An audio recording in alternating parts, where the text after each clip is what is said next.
Good afternoon to our viewers in Europe and good morning to our viewers in the United States. I'm Steve Sokol, the president of the American Council on Germany, and I'm delighted to have you with us today. Thanks for joining us for the latest installment of our virtual series titled Superwahljahr 2024. In this series, we're looking at some of the important elections taking place around the world this year. And today we'll be focusing on the recent set of elections in France. After a poor showing in the European parliamentary election last month, French President Emmanuel Macron called for snap elections, and although a left-wing coalition was able to stave off the far-right national rally, no party was able to gain an absolute majority in Sunday's second round of elections, and it looks as if Macron comes out of these elections somewhat weakened, and as if France will now face a hung parliament. To help us understand what's going on in France, I'm very, very pleased to welcome back Jakob Ploss. He is a research fellow at the German Council on Foreign Relations, and he'll talk with us a little bit about the path forward after the second round elections in France and about the future of Franco-German relations. Jakob, herzlich willkommen. It's great to have you back with us again. Thank you for having me. Hello. So, Jakob, this past weekend, all eyes were on France as the country voted on the makeup of the parliament. And before we actually talk about Sunday's election, I'd like to sort of take a step back a little bit. I mentioned this a little in my intro. After the European elections in June, French President Emmanuel Macron called for snap elections. Why do you think he did this? As I said before we went live, of all of the things that were sort of surprising in the European parliamentary election, the thing that surprised me the most was this call by Macron for snap elections. Why do you think he did this? Well, I mean, as we briefly discussed earlier, there's a number of theories still. It's not clear to this day, I think, or only Macron knows really why he did call these snap elections on June 9th. I can give you the theories that make most sense in my view. The first one being that he faced a motion de censure or vote of disconfidence in parliament for his government anyway. He passed one of these, or he passed several of these in the last year because he lost his majority in parliament, or in the National Assembly, I should say, because there's the Senate as well, in 2022, after winning another term in the presidency. And since 2022, a couple of these motions de censure that would vote out his government were proposed in parliament. One of them fell short by only 30 votes, I think, last year, so came pretty close to voting out the government. And this year, he would have faced one of these again in September, when the budget discussions will take place on the budget for 2025. With very important decisions on defense. For instance, the French defense budget will grow significantly in the coming 5 to 6 years. The aid for Ukraine with 3 billion per year in bilateral aid that France committed to. And so there was a good chance that the government would have fallen in September. And so many believe that Macron wanted to choose the moment he would destitute the government on his own, that he wanted to keep, being in charge to control the political agenda in Paris, and I think most importantly to surprise his political opponents. That was one of the key elements, just because the new elections were set so short to this announcement of dissolving the National Assembly. The Constitution gives 3 weeks at shortest to organize elections. That was the time frame that he chose. So barely 2 weeks for an electoral campaign, only 1 week to have the official candidates and candidate lists set up. So Macron was speculating, for instance, that the extreme right would struggle to find allies in the moderate right, that the extreme left would not succeed in convincing the moderate left to get together in what is now called the Front Populaire, or the Popular Front. So this calculus failed on Macron's side, and I think he was surprised. And I mean, we were all surprised on June 9th, but then he got surprised by the fact that these alliances actually came up, and that people were apparently so angry about him and so willing to inflict another major electoral defeat upon Macron, that they really gathered around these alliances. And so I think that was the main reasoning for him. Maybe only two sentences. The article that allowed him to trigger this dissolution, Article 12 of the French Constitution, needs or urges the president to talk to other representatives of important French institutions, constitutional institutions. He needs to talk to the prime minister beforehand, to the president of the National Assembly, the president of the Senate.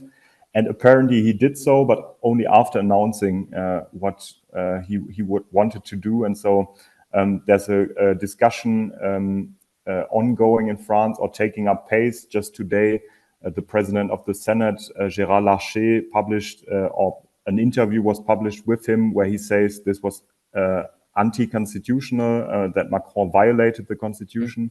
So it was quite an isolated decision. But because this was reported in German media a lot, it was not impulsive. There was a plan behind that. He had worked on this plan for weeks, at least since mid-May, I think, with 7 or 8 people very close to him, that in the face of a big defeat in the European elections, he would dissolve the National Assembly. And yet this decision was one that took a lot of people by surprise, right? I think it's important that you note that this was not sort of an impulse reaction or response, but was something that was planned. Because certainly in the reporting that I saw in the US and in Germany after the European election, there was a lot of concern that what Macron was doing was very, very risky, both for him, but also for the future of France. And we're seeing that play out now. In a minute, we'll get into sort of the results of this election over the weekend. You talked a little bit about some of the surprises, right? The surprise for all of us on June 9th, the surprises for Macron at the alliances that formed in the run-up to the election and as a result of the election. Were there any other things that surprised you about this weekend's election? Well, I mean, the campaign was quite surprising, to be honest, just because so much shifted in the French political landscape. But already in the European elections and now the national elections were kind of confirming these trends. Just to give you a couple of examples, maybe you followed that Serge Klaasfeld, a very eminent figure of the Jewish community in France, who's known as a Nazi hunter, so-called, because he brought many Nazi perpetrators to court after the Second World War. He was actually given the French Légion d'honneur, so a very high medal, when he was visiting Germany. Medal of honor, absolutely. He was visiting Germany together with President Macron at the end of May, and Macron gave this medal to him for his life's work. And this same Klaasfeld, again, as a prominent member of the Jewish community in France, said that he would vote for the Rassemblement National, so for the extreme right, in the event that he would have to choose between the left and the extreme right. This was, I mean, very surprising to many observers, not least in France, I think. It showed how much the Rassemblement National, the extreme right, has managed to penetrate well beyond their traditional electorate. It also shows how the Jewish vote and the Jewish community has shifted and is realigning in the French political landscape. That I think was a very important moment of these campaigns. Another one, and which is directly linked to that, is that La France Insoumise, so the populist left or extreme left, actually discovered during the European campaign that in concentrating all their efforts on Gaza, on the war in Gaza, on the war between Hamas and Israel, they managed to mobilize an electorate in the banlieues, mostly with Arab origins or with Muslim religion, that they brought them to the voting booths, that they got their votes and mobilized an electorate that hadn't voted for a long time or that was not very present, and so gained around 1 million votes by really concentrating on the single voter issue of Gaza and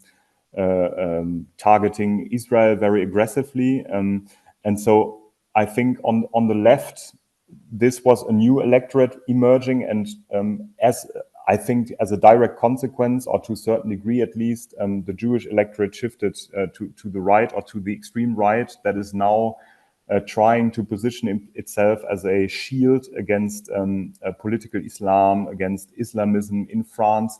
And so these two, I think, movements in the voter base in France were very interesting to note, just because they show how much the discussions are driven by the extremes in France right now, be it on the left or on the right. And I think that showed in the final results, or maybe it showed even more in the results of the first round of the elections. We can maybe discuss about what happened between the two rounds, because the results were so vastly different. But yeah, I think these two phenomenons, also from a German perspective, were very interesting to note. So that's actually where I wanted to go next, because I think that one of the surprises was really this swing from a move to the right, and then the final results of the second round of elections, which was a strong move to the left. Just so that everybody knows, and correct me if I'm wrong on this, but the left-wing alliance is now the largest force in the French parliament, with the Popular Front taking over 180 seats. Macron's centrist party came in second with just over 160 seats. And it's the National Rally, the far-right party, that has 140 some odd seats. So that's kind of the breakdown in terms of the top three parties. These results are different from what the predictions were going into the election. And so that's where it's interesting to talk about what happened between the two rounds of voting. And I'd love to get your sense on, or your take on, how this shift has taken place and what we can read into these results with these parties falling this way. Yes, I mean, absolutely. I think if people say that Macron's decision to dissolve the National Assembly on June 9th was a big surprise, certainly, but then the results of last Sunday's second round of the election, I think, were even a bigger surprise. I mean, I was told completely wrong, like most, or I would say all analysts following the electoral campaign. Most people had predicted the National Rally to come first, to gain a relative majority, short of the absolute majority, which stands at 289 seats in the National Assembly. So that would have given them the right, or any other party, to claim the Prime Minister's office, to claim the right to form a government immediately. It looked very promising, not for an absolute majority, but for a vast gain in the National Assembly, a relative majority after the first round. The National Rally succeeded in gaining 33% of the votes expressed on the 30th of June, so the first round of the elections. what happened between the two rounds was that all the other parties came to a deal really in those constituencies where a national rally candidate was about to win the constituency. So if there were three candidates, and this time for this elections, there were a lot of constituencies where three candidates qualified, because in this French electoral system, you have two rounds. To qualify for the second round, you have to gain at least 12.5% of the votes expressed. And so traditionally, it was a system that favored duels in the second round, because you had two big parties, the center-right, center-left, then faced off in the second round, and really the country was split into Les Républicains on the right and Le Parti Socialiste on the left. That changed. I mean, Macron has a very big, that's part of his legacy politically in France, really, that he completely splintered the political system, because he came and sat in the middle and said, okay, I'm not right, I'm not on the left. I will get people from both sides, but I'm sitting in the middle with my movement. But anyways, there were a lot of trials or constituencies with three candidates in this second round, and so what the French call the Front Républicain, so the Republican front against the extreme right, came together, and many people pulled back to allow for the better placed candidate from either the left or the middle to gain the constituencies. There were some fights or conflicts on the question whether or not to pull back candidates where an extreme left candidate was about to win the election. Some of Macron's allies actually argued for this, basically the left wing of his movement, because it's still very much present, this left and right conflict, even within his movement. And the people on the right wing of his movement were actually arguing that they were doing what the French call ni-ni, so neither the extreme right, neither the extreme left. But this worked out very well, surprisingly well. Nobody really anticipated that the national rally would suffer so many losses in the second round due to this compromise. And so, yes, it was a very surprising result. Maybe one important thing to note as well here is that while the national rally came only third in the National Assembly in terms of seats, they gained the popular vote. They gained around 10 million votes, I think, in the second tour, while Macron only gained 6 million and something, and the Nouveau Front Populaire gained around 7 million votes. So the French electoral system is actually a bit confusing, because if you look at the National Assembly, you would think that the left alliance won by a large margin in terms of the popular vote expressed, which is not at all the case. So the Rechtsruck that you talked about in the introduction, to a certain degree, came about, but the French electoral system, with this winner takes it all principle in the second tour, makes that it doesn't show in parliament, which is a big problem and increasingly criticized in the French political debate. Mm-hmm. So I guess in light of that, all that sort of what's the path forward? All of the reporting and even the title of this event that we used focuses on gridlock, on the fact that it will be very difficult moving forward. Having said that, throughout all of this, and I don't think we've touched on this in our conversation yet, it was clear that Macron would remain president until the end of his term. So even though he called for new elections, he was not on the ballot. His party was on the ballot. But now there's a new situation, right? And there are a couple of scenarios in terms of what the new governing coalition could look like. One is more of a German-style grand coalition, with representatives from the left and the right. The other is a coalition formed around this new popular front, which is left-leaning. In both cases, many observers expect that governing will be difficult moving forward. Can you talk to us a little bit about the coalition scenarios and what you think is likely, and what some of the strengths and weaknesses could be for these different scenarios. Yes, and maybe just before that, you have to understand that the Fifth Republic, the current constitutional system in France, is very much institutionally geared towards a strong president that who governs with a majority in parliament. So these instances where the president loses majority in parliament are very rare. I mean, there have been three prior examples in the history of the Fifth Republic, but where you had parties again on the center of the political spectrum, so a center-right president governing with a center-left prime minister and government and vice versa. So there were conflicts, sure, but they weren't as entrenched and polarized as they are today with the current situation. And also, it's the first time that no party or party alliance bloc has an absolute majority. That wasn't the case in the past either. So there's a couple of options. The first one that was looking the most well, to be the Most likely.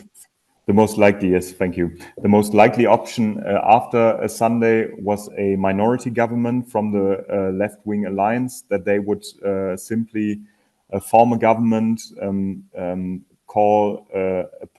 nominate a prime minister that would then be given office by the president. That's how it works in France. The president has to bring the prime minister in office, has to accept the suggestion made by the majority, be it relative or absolute, in parliament. But this left alliance to this day has not been able to agree on whom to nominate for prime minister, just because within this left alliance there are so many opposing parties, people, ideologies. You know, you have the Communist Party, you have another anti-capitalist party, you have the Greens, you have the Social Democrats, you have La France Insoumise, which is the extreme left-wing party of Jean-Luc Mélenchon.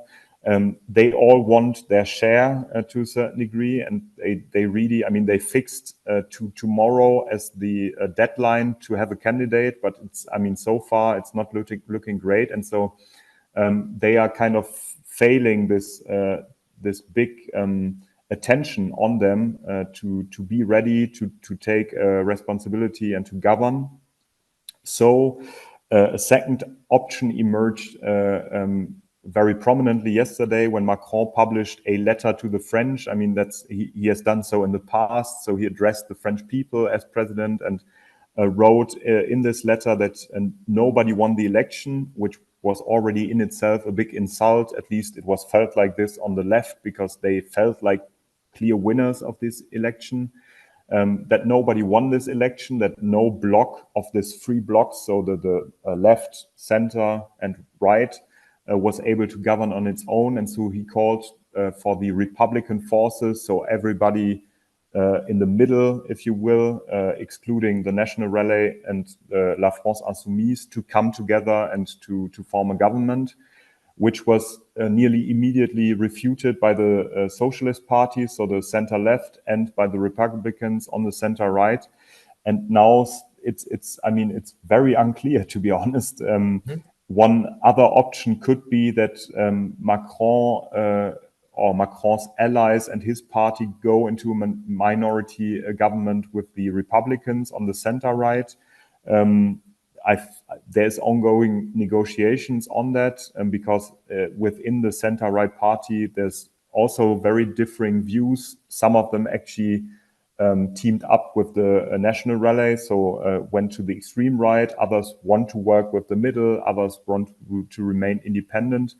But I mean, as you can hear, it's very unclear at the moment. The only thing that is clear for the time being is that Gabriel Attal, Macron's prime minister, that was nominated at the beginning of the year, a very young guy, 34 years old, very promising with high polling in France, will remain prime minister as long as there's no other government.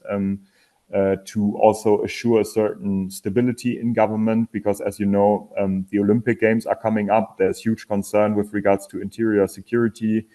Paris is preparing for the arrival of millions of tourists, additional tourists. There's a lot of security concerns, again, because of the threat of Russian meddling, terrorist threats. And so I think it would be fatal if France would actually send the signal that they don't have a stable government at this very moment. But I think that was one of the concerns around, and one of the reasons why there was so much surprise at the timing of this, right? That we knew in June, when Macron announced that these elections would take place, that the Olympics were on the horizon, and that having stability going into the Olympics would be incredibly important. One of the things that we have not talked about, but that I think is significant and that I found sort of surprising, was the incredibly high voter turnout. Indeed, it was the highest turnout since 1997. I could imagine that a lot of people were mobilized to go to the polls because they wanted to sort of push back against this shift to the right. And that was part of the reason for that. But what are your thoughts on why voter participation was so high, given that there was such short notice for this election? Well, I mean, it's good that you mentioned that, because that's actually one of the positives of these snap elections, that many people felt like was worth taking note of, was worth reflecting upon.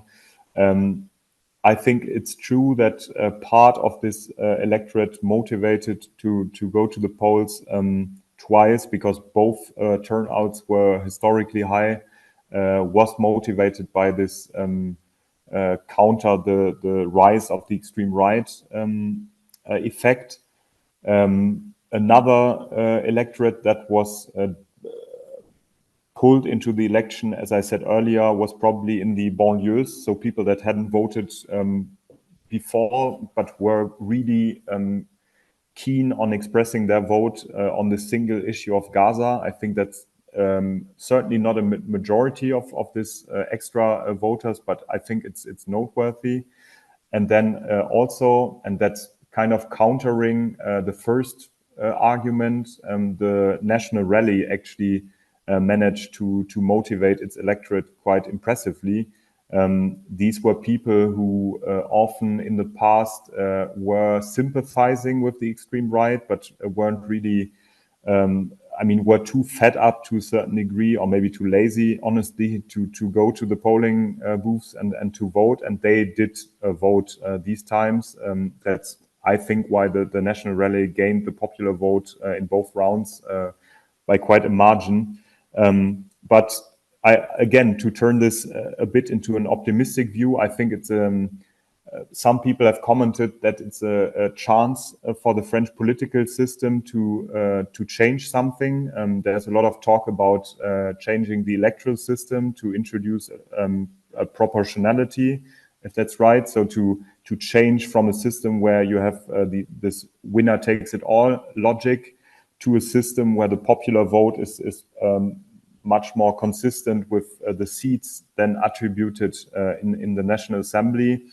There has been talk for years now about a reform of the institutional system of the constitution, about a sixth republic that is about to come about, that the fifth republic with its very strong focus on the presidency is not modern or adapted to what is needed today anymore.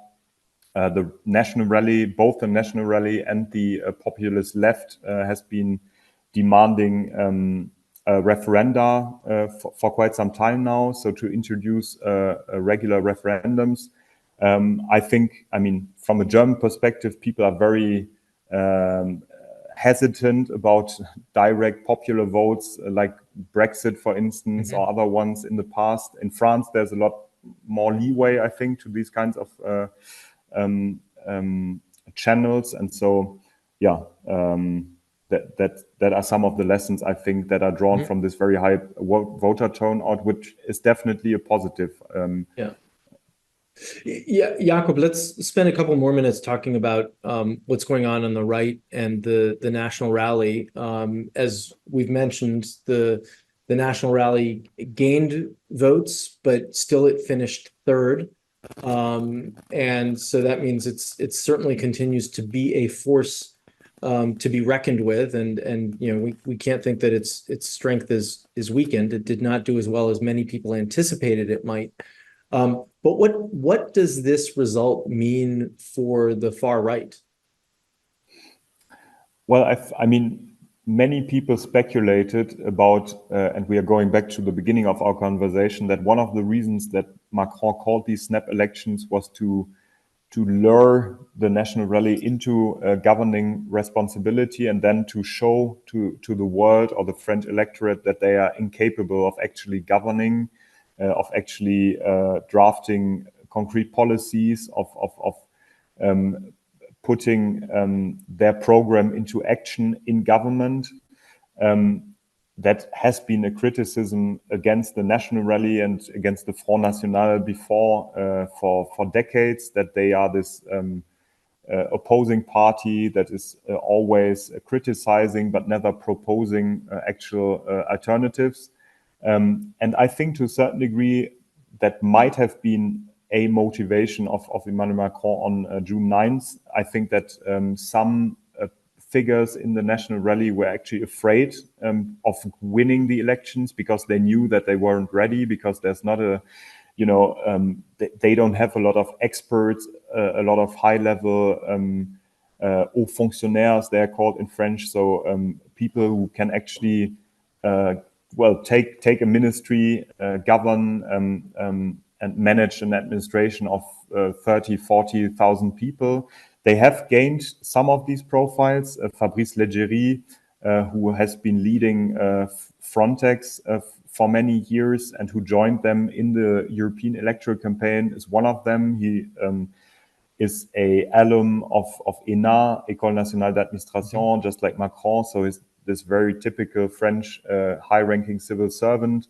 There's 2 or 3 more profiles like him, but it's not enough really to have a shadow cabinet or anything like this. And so I think that you could say, I mean, this is a very pessimistic view to a certain degree again, but that the National Rally actually was happy of not winning the election this time, because they bought more time to prepare for the presidential elections. That is actually more important to them, I think, than the parliamentary elections. Marine Le Pen is waiting for her occasion to get the presidency, has been running 3 times, sorry, would now run for 4th time.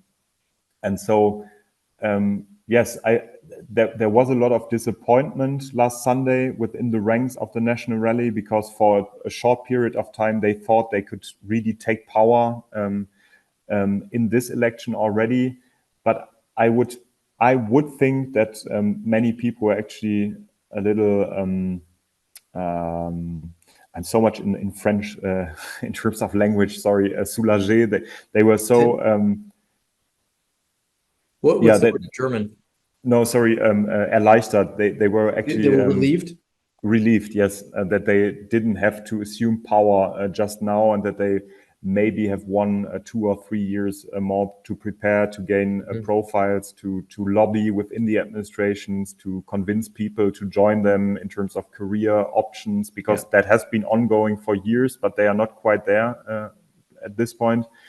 But again, I mean, maybe one last interesting point is that some people are speculating that if Jordan Bardella, who's the shooting star of the National Rally, 28 years old, who did a very successful European campaign, now a little less successful national campaign, but still, I mean, they won 60 seats in parliament. They won the popular vote again. That if he had won the elections this time, that he could have challenged Marine Le Pen within the National Rally just before she failed in the past elections. And so I think many people on the extreme right are thinking that he is the more credible option for the presidential elections that are upcoming. So, I mean, these are some internal dynamics to follow as well, I think. I guess one of the things really to watch is what Macron, but also what the other parties do to try to stop the national rally and to try to stop Le Pen in the months and years ahead. I think your insight is a good one that that this gives the national rally more time to prepare for what is possibly a more important election, namely the presidential election, than the parliamentary election. And so you have to think that it will be important to Macron, to his parties, to the left of center parties, to find ways to provide a real counterweight for the national rally. But it's probably too early to be thinking about that, given that there's so much uncertainty around creating this government right now as well. And I mean, if I can just comment on this quickly, the policies that Macron introduced since the beginning of this year with the new government that came with Gabriel Attal were actually perceived as a strategy to pull voters from the national rally towards the middle. He had a very offensive anti-drug policy, for instance, a lot of crackdowns on organized crime, a lot of talking about insecurity linked to migration in certain areas of the urban centers of France.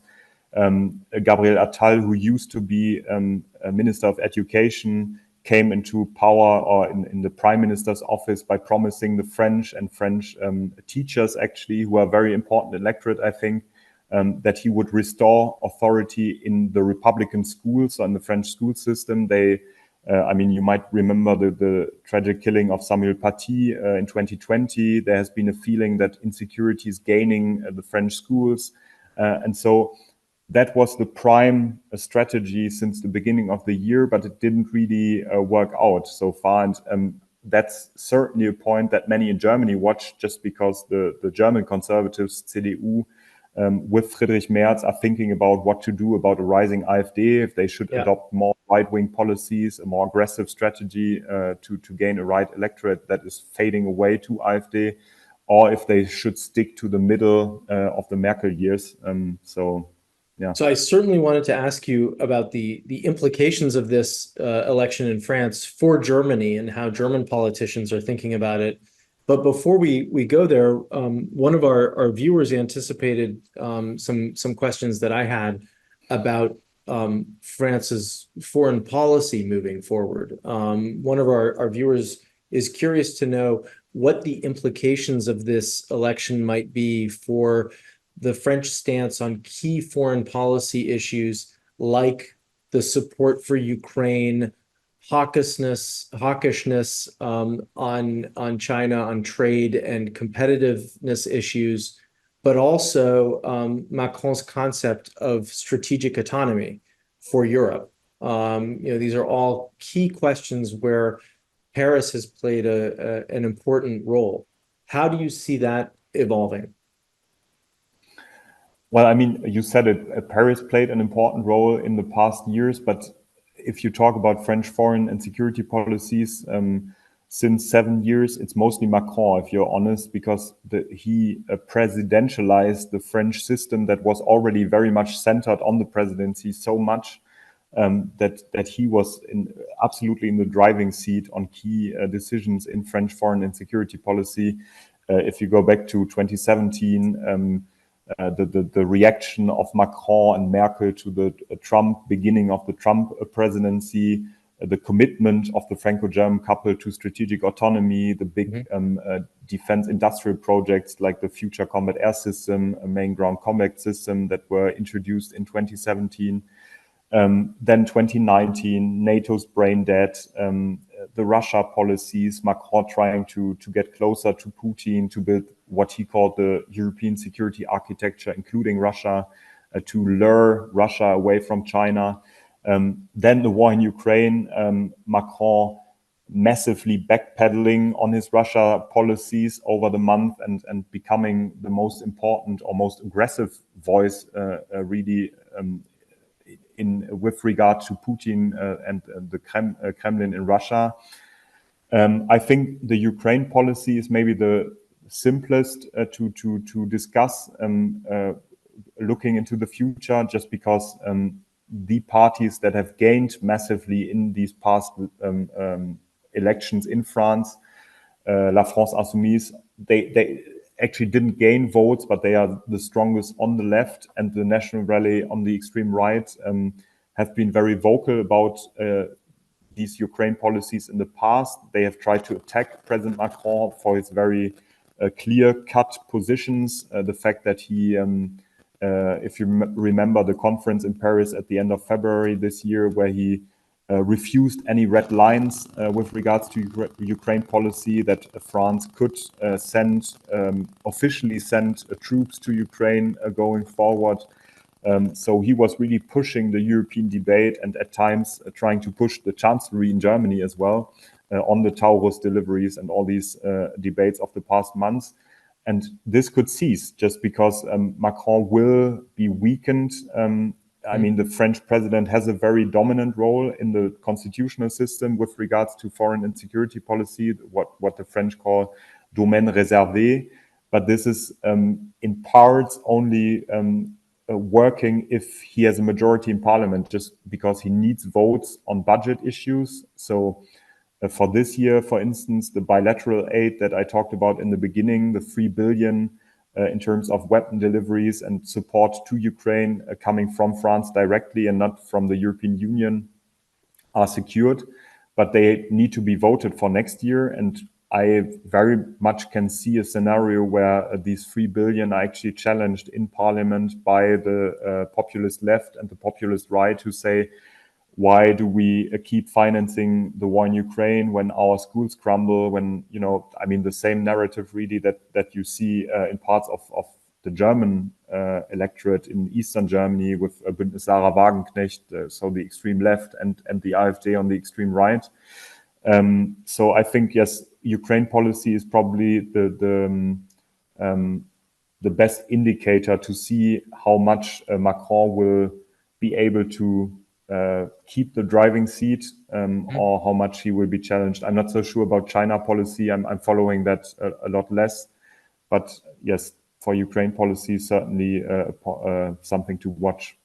So, you know, the viewer has a follow-up question to this, which really looks at some of the political turmoil in France, but also in Germany. And she goes on to write, given that both countries, France and Germany, are struggling with political turmoil, are there other European countries that are poised to become stronger on some of these important foreign policy issues?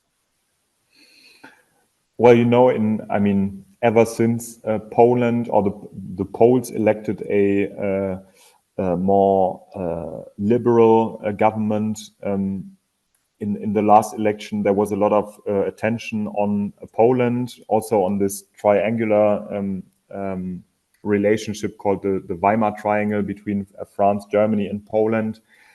They initiated a couple of initiatives since February on Russian influence campaigns in Europe. They want to do more together within a European framework to counter these influence campaigns, propaganda, meddling with elections. They try to set up coalitions for weapon deliveries to coordinate on a more regular basis on these weapon deliveries to Ukraine, similar to what is done in the Rammstein format with the US as well. And so now with France or President Macron being potentially very much weakened, the German Chancellor looking forward to the elections in the East that are coming up in September, regional elections that will most certainly weaken him as well. The SPD is about to lose a lot of votes in these Länder regions in the East. Yes, I think many people are looking towards Poland, expecting Tusk, Sikorski, the foreign minister in Poland, to take a stronger role within the European framework. I think that, I have colleagues at DGAP also who very pleased to see Kaja Kallas becoming the next High Representative of the European Union. So for the Eastern European states and especially the Baltics to take a stronger role, a more vocal role in terms of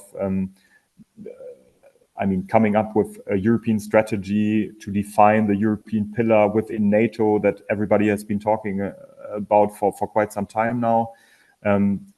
I think that there's a lot of people as well in France and Germany who expect the British, with Keir Starmer, with the new Labour government, to take a stronger role. There's talk about a UK-German bilateral agreement that could be similar to something that the British and the French set up in 2010 with the Lancaster House agreements, so on defense specifically.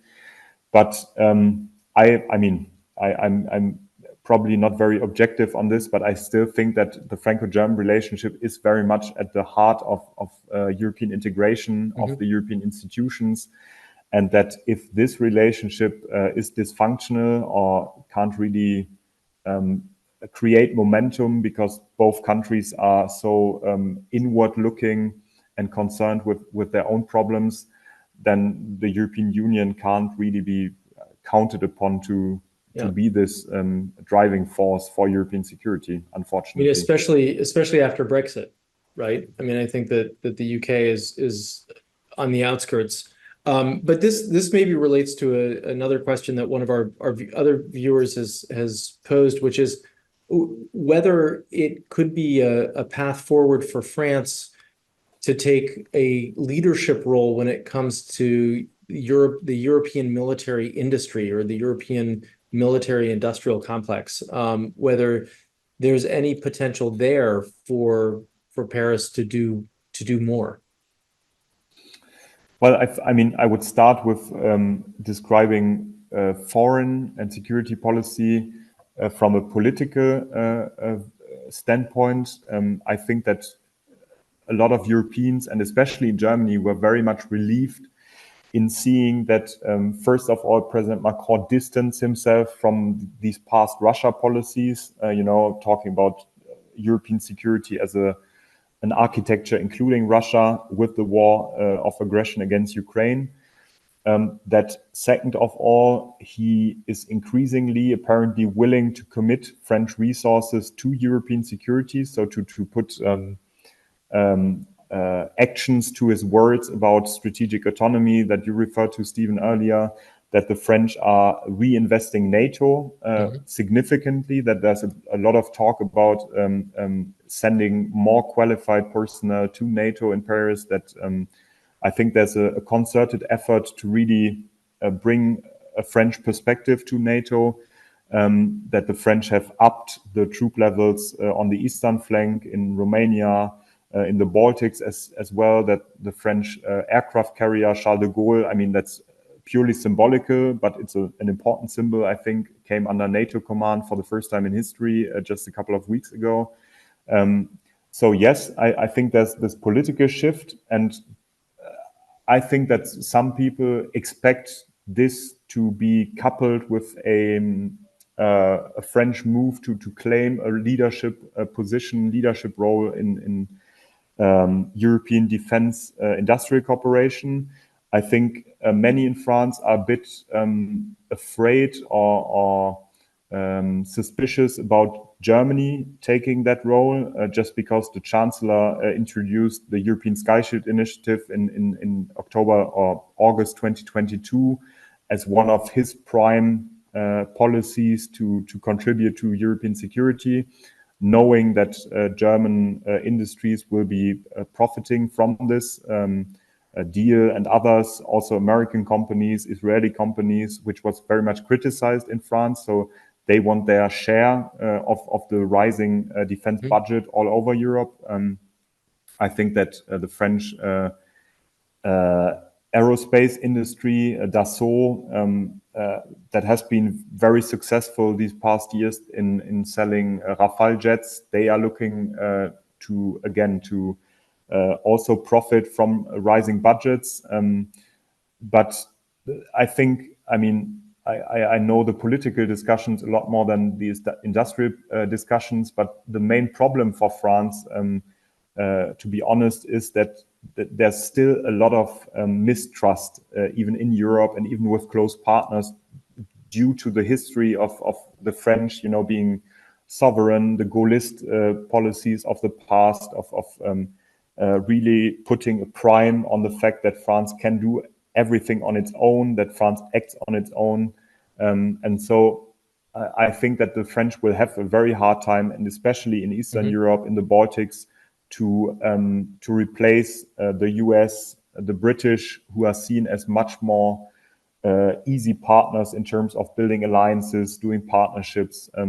Unfortunately, to a certain degree, I think that Macron and his generation, who really wants to reform the French thinking, the Gaullist thinking, to make it more European, to make it more transatlantic, are really fighting against this heritage of the past that many people see the French and France as being so much focused on their own interests. Yeah. We in the course of our conversation, we've talked obviously a little bit about the Franco-German relationship and the future of the Franco-German relationship. You've talked a little bit about how the elections in France have been perceived and observed from Germany, particularly with a view to elections in 3 German states in September and federal elections next fall. But as you think about the elections in France and the elections in the UK, in both cases, we've seen votes against the incumbents, but votes for the left. How is the German political elite thinking about its political landscape in light of these election results in France, but also in the UK? Well, I mean, it's very telling how main political figures in Germany react to what is happening in France. I think it's really a mirror reflection of how they think about what's going on, and so maybe a small look into what will come in the German discussions. Just to give you a couple examples. Friedrich Merz, the leader of the Conservative Party, who's actually leading big time in the German polls for next year, who will likely take the chancellery in 2025, was asked many times how he felt about the fact that the president of the French Conservatives, Les Républicains, Éric Ciotti, actually became an ally of the extreme right prior to the first round of the elections in France. He condemned this move. He said that he will stick to this middle course of the CDU, that he will never tolerate any parts of the German conservatives working with AfD, which will certainly come back to him. The question in September, October with the elections in the East, just because also the German conservatives are so different on a regional scale. I mean, the conservatives in the East are much more to the right than the Landesverbände or the regional chapters in the West. They want to cooperate with AfD, some of them at least. And if the election results in Saxony, in Brandenburg, in Thuringia, I think the elections will take place, will turn out as people expect them to turn out, as the polling shows. It will be very hard to actually come up with coalitions against the extreme right, because they are polling at times at 35, 36%, which would mean that the conservatives have to team up with the extreme left, with Sarah Wagenknecht and the likes, to build a grand coalition, or a Brandmauer, it's called in Germany, or a Front Républicain, it's called in France, to actually put up a barrier against against the extreme right. And so, I mean, that's a huge risk, because what you see in France today is many people voting in the center, on the center right, who are scandalized by the fact that these parties could team up with the extreme left. There have been a lot of occasions where people from the extreme left were charged with anti-Semitism. They have anti-capitalist programs. So many people, again, on the center and center right say, how can you team up with them to separate from the extreme right, but by selling out to the extreme left. So it's a very difficult position. And I think that many people, especially in the CDU, are very closely watching what will go on in France and how this will turn out. Yeah. Well, Jakob, herzlichen Dank. Thank you so much for sharing your insights with us on what's going on in France, but also on the implications for Germany of these election results and how this is being perceived in Germany as well. This has been incredibly enlightening, and I just want to thank you for taking the time to talk with us today. Thank you very much for having me again after 2022. I mean, the elections are coming at a rapid pace in France these days, so maybe we will talk about French elections soon again, because there might be new elections, presidential elections potentially coming up. But it has been my pleasure. Thank you very much for having me. Well, yeah, Jakob, I'd be delighted to continue the conversation, even as we think about the future of the Franco-German relationship. As you said earlier, it might be a bias, but it's at the core of the future of Europe to think about how Berlin and Paris are working together. And I think particularly given the uncertainty in both capitals and in both governments, this will be a topic that's very important to watch as we get more clarity about what the new European Commission will look like.